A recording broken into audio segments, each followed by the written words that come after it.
So it's kind of coming to me about how to make a synthesizer guitar very quickly with what you already have for your digital audio workstation. Basically, what you need is, in Logic, for instance, they have a thing called the clav.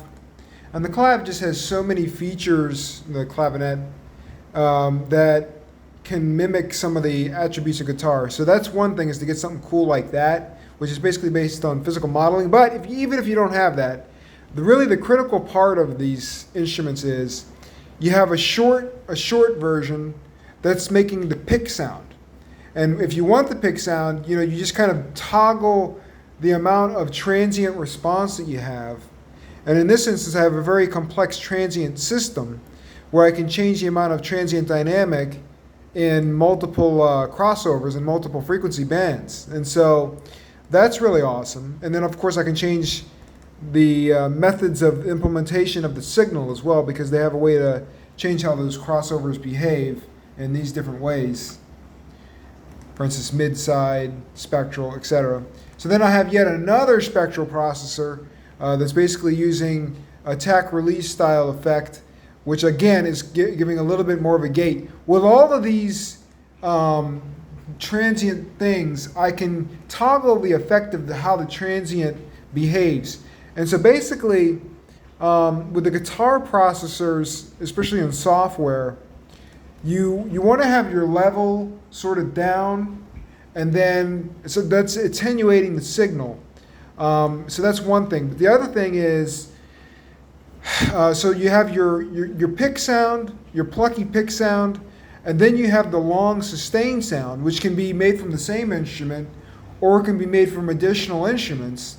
And in terms of just making something very specific, I would say stick with one kind of sound and then kind of build from that structure, to make something that sounds a certain way. Now, if you want to make something that sounds really dynamic, you can mix these concepts, which is basically a small pick version, which is the plucky sound, the click, click, click, the percussive sound, and then a little thicker sound that's got a sharp attack on it, which is going to be your double stop, your mute, chug, chug sound.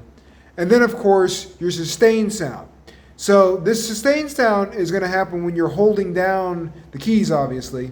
And what's going to be interesting about it is, you can have one that's doing it, or you can have 20 that's doing it. And you can have different methods of vibration or vibrato so that the sustain has this harmonic, body to it. And what that does is it adds the life.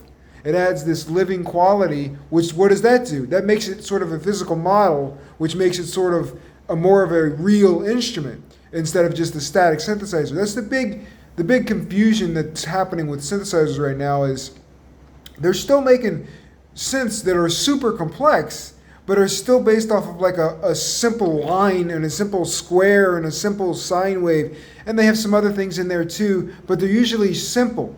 So my thing is, just use complex sounds and work your way back, which is sort of what I'm doing here. So anyways, so I have those elements, and from those elements I can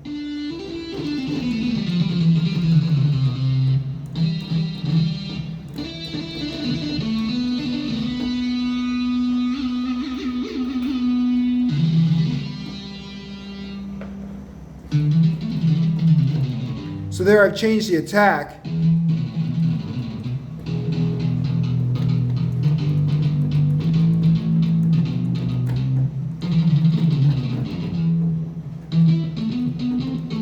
So listen to that, how that smooshy sound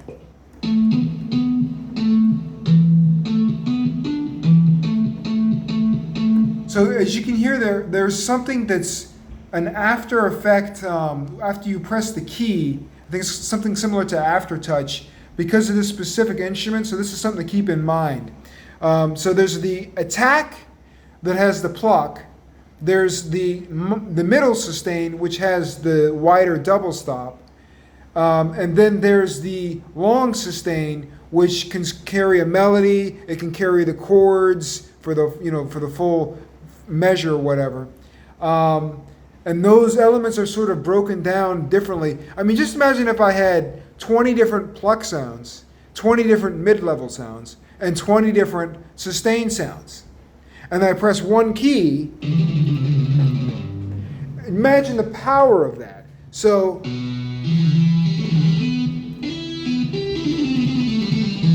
now in this instance, because of this model, the sounds very metallic, but you can of course finesse that with filters and things prior to going into the amplifier.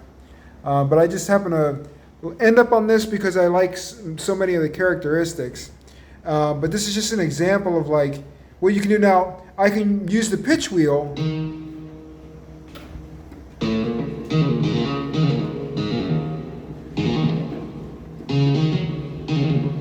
now. Okay, so here we have an example of an isolated sound as well. And this didn't, I accidentally pressed the wrong track, but it gives a great example of how slick like a single passage can be from just one good design of a transient attack.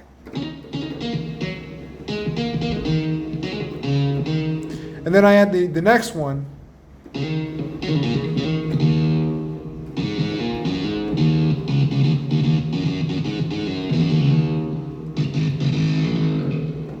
So then I add some more sound. So there we have our first sustain. So we went from nothing to a little more to a little more. We'll get there. And then we have yet another one. Now, keeping in mind the power of this clav, where each of those instances can have a change in the string position or a change in any of these pickup or fret filtration processes. You have a couple different other. Really, the sky's the limit in terms of like the ways that you can finesse the sound. So that can go on forever. But what we're talking about here in this long friggin' video is how to get to the meat of the matter. So again, I have one style of guitar happening here, very basic. And if I turn off the amp, it kind of sounds like a jazz guitar.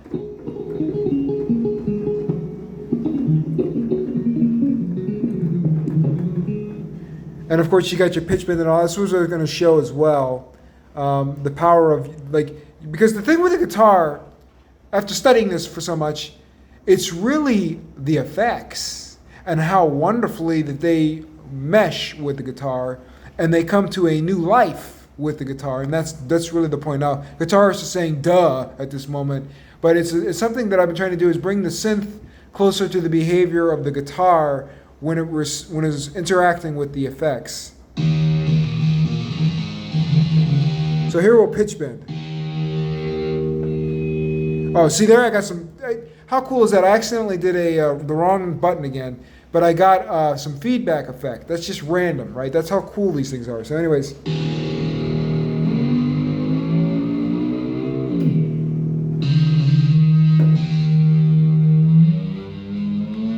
So that's kind of acting like a whammy bar or a slide.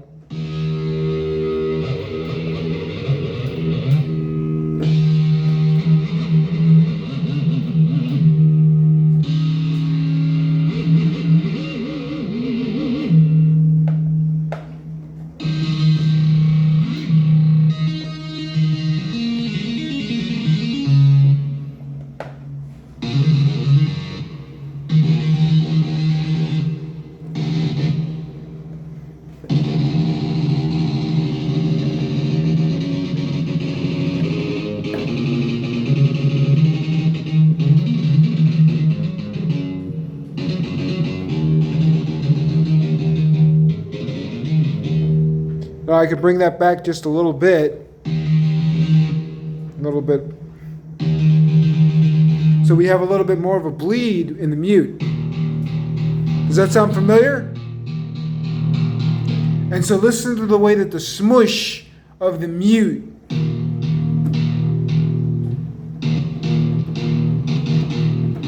how it reacts as I'm playing the same note. That's the beauty of the guitar. I can just smush those double stops forever like I do in private. And they never get boring because of the uniqueness of each impression that the same note is making. It's just a slight difference that makes for a unique experience as it's strummed over and over. That's the strumming effect that's critical, because the strumming effect means you're accidentally not doing the note the same exact way, even though it's the same exact note. I'll wrap it up here. That's a whole lot of information and a whole lot of terrible playing, but that gives the idea of the power of this freaking built-in instrument with logic run through proper guitar processors.